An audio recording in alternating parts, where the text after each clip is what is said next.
नमस्कार, मी सीमाज किचनमध्ये तुम्हा सर्वांचे खूप खूप स्वागत आहे. मित्रांनो, श्रावण महिना चालू होतो आहे. त्याचबरोबर सगळ्यांचे उपवाससुद्धा असतात बऱ्याच लोकांचे, आणि शाकाहार जास्त करून बरेच लोक पाळतात. अशा वेळेस मग काय होतं, रोज तीच भाजी खाऊन कंटाळा आलेला असतो. मग आपण यासाठीच एक नवीन सिरीज घेऊन आलो, ती म्हणजे रोजच्याच भाज्या थोड्या वेगळ्या पद्धतीने कशा करायच्या त्या आपण पाहूयात.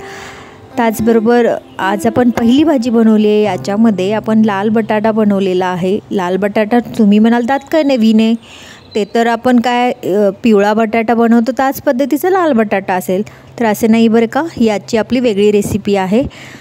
तुम्हालासुद्धा नक्की आवडेल अशी अपेक्षा करते. तर आपण रेसिपीला सुरुवात करण्यापूर्वी तुम्ही माझ्या चॅनेलवर जर नवीन असाल तर चॅनेलला पहिल्यांदा सबस्क्राईब करायला विसरू नका. त्याचबरोबर बाजूला जे बेल आयकॉन आहे ते प्रेस करायलासुद्धा विसरू नका. त्याने काय होईल, मी ज्या नवीन रेसिपीज घेऊन येते आहे त्याचे तुम्हाला नोटिफिकेशन्स मिळून तुम्हाला पटकन रेसिपी पाहता येतील. आता तुम्ही म्हणाल मग यात भाजीची सुरुवात काय करायची आपल्याला, तर चला तर मग रेसिपीला आता आपण सुरुवात करूया. मी 4 बटाटे ऑलरेडी उकडून कट करून घेतलेले आहेत. तर आपण डायरेक्ट फोडणीला सुरुवात करूया. तर इथे मी 2 टेबलस्पून तेल घालून घेतलेले आहे. यामध्ये आपण नेहमीप्रमाणे 1 टीस्पून मोहरी घालून घ्यायची आहे. अर्धा टीस्पून आपण जिरे घालून घ्यायचे आहेत. थोडीशी कढीपत्त्याचे पाने आपण घालून घ्यायचे आहेत. याच्यामध्ये मस्त हे अगदी तेलामध्ये तडतडल्यानंतर लांब आकारात कापलेला इथे मी 2 कांदे घेतलेले आहेत. ते मस्त कापलेले आहेत, तुम्ही पाहिलेच आहे. आता कांदा आपला थोडासा अगदी नरम होईपर्यंत भाजून घ्यायचा आहे. कांदा थोडा पेशन्सनी भाजायचा आहे, मोठ्या गॅसवर भाजायचा नाही आहे. कारण मोठ्या गॅसवर जर भाजला तर तो पटकन जळेल, वरून फक्त आणि आतून कच्चा तसाच राहील. त्यासाठी मध्यम आचेवर आपल्याला गॅसची आच मंद करूनच भाजून घ्यायचं आहे, तेव्हा कुठे आपल्या भाजीला चव येते.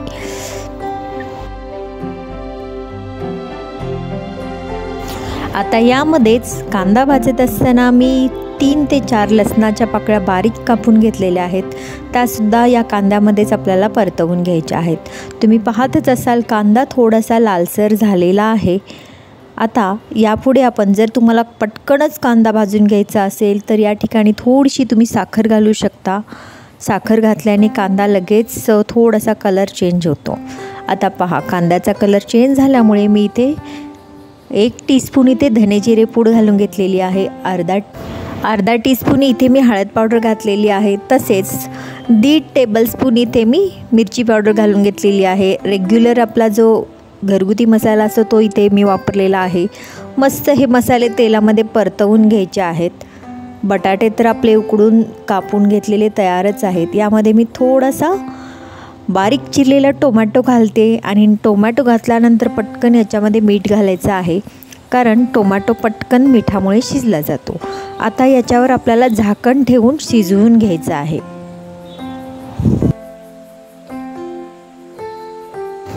थोडीशी मी टोमॅटो घातला असल्यामुळे टोमॅटो घातल्याने थोडीशी आपल्याला ॲसिडिटी वगैरे होते, त्यामुळे इथे मी त्याच्यामध्ये किंचित साखर घातलेली आहे.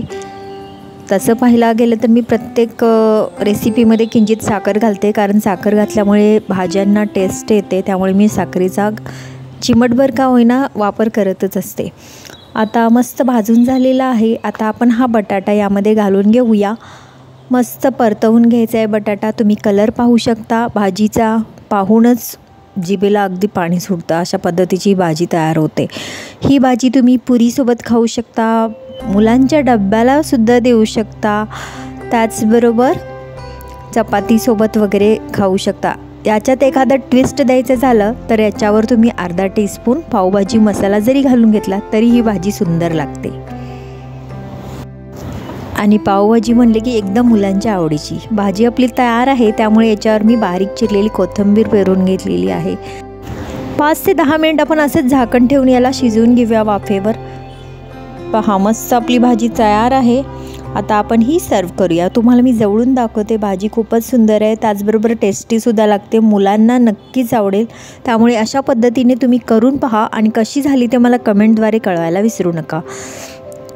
तसेच माझी रेसिपी तुम्हाला आवडली असेल तर व्हिडिओला लाईक करायला विसरू नका आणि जास्तीत जास्त शेअर करा. आपण पुन्हा भेटूया अशाच नवीन रेसिपीसोबत. तोपर्यंत स्वस्त खा, मस्त राहा, नेहमीच आनंदी राहा. तुम्ही माझी रेसिपी पाहिल्याबद्दल धन्यवाद.